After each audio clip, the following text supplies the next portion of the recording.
Bom, pessoal, vamos resolver agora o exercício 8.13. Ele fala assim: um cabo cilíndrico com diâmetro de 1 centímetro conduz uma corrente de 200 amperes. Ele quer saber, no item A, o campo magnético em um ponto a 2,5 milímetros do eixo do cabo, ou seja, um ponto no interior do cabo, né?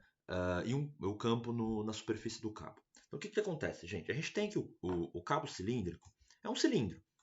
Tá? Então vamos pegar aqui e desenhar um cilindro bem grandão, como se fosse um fio mesmo, né? Tá? Então vamos desenhar um cilindro. Obviamente meu desenho não vai ficar muito bom, mas eu acho que vai dar para entender o que está acontecendo, tá?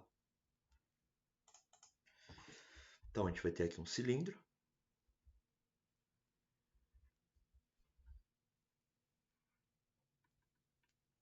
Tudo bem?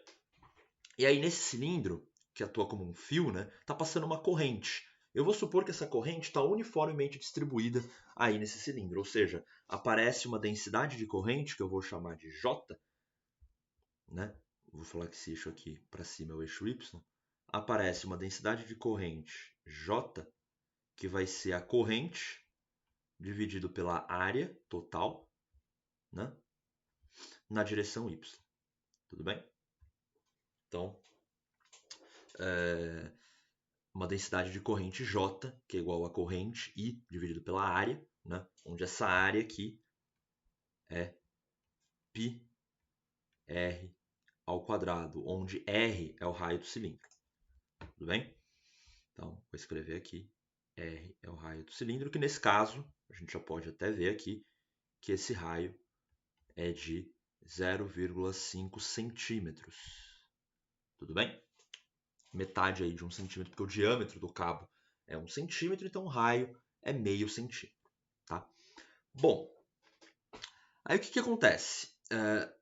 Se eu tiver um ponto externo ao cilindro, eu sei qual é um ponto, por exemplo, aqui, ó, eu consigo calcular o campo magnético produzido por essa corrente usando a lei de Ampère, né? É simplesmente μ0I sobre 2πr. Tá? Agora, num ponto interior do cilindro, a uma distância que eu vou chamar de Rzinho do eixo do cilindro, vou até desenhar aqui o eixo do cilindro.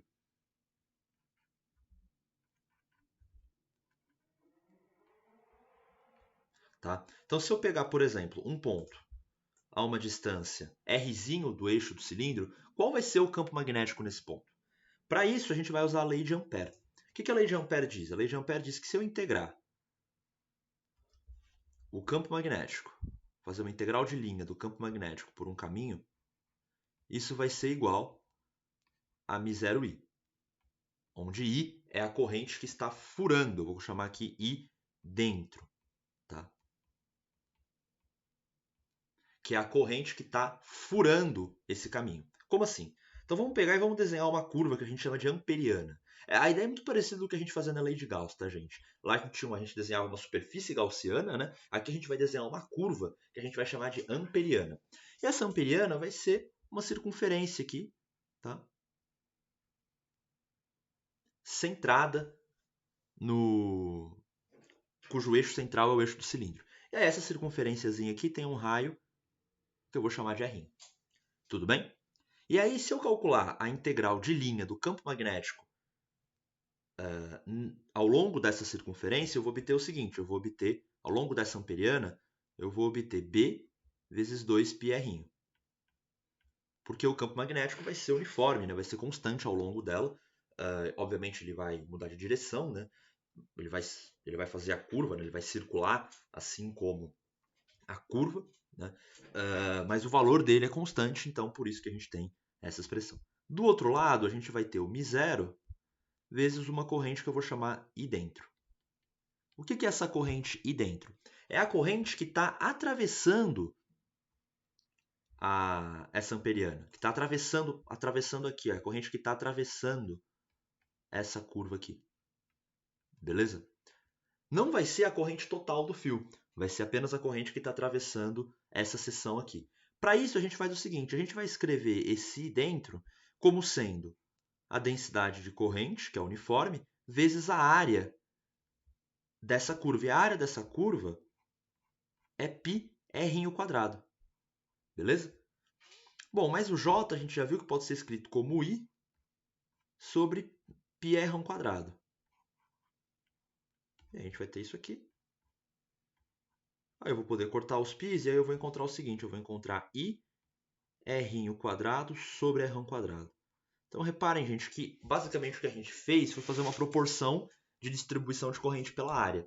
Né? Basicamente, a área total πr² vai corresponder à corrente completa que passa no cabo, enquanto que na área da seção, né, que está atravessando a amperiana, que é πr², eu vou ter a corrente que eu vou considerar na lei de Ampère.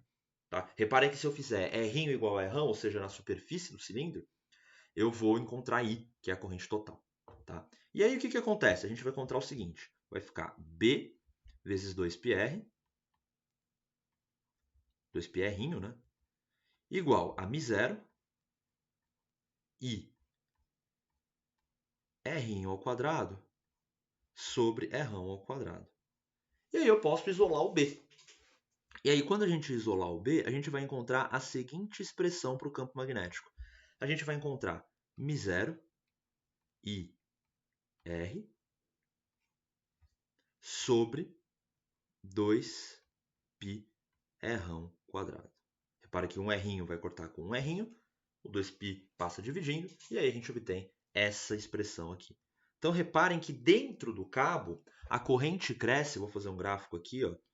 Dentro do cabo a corrente cresce, o campo cresce linearmente com a distância.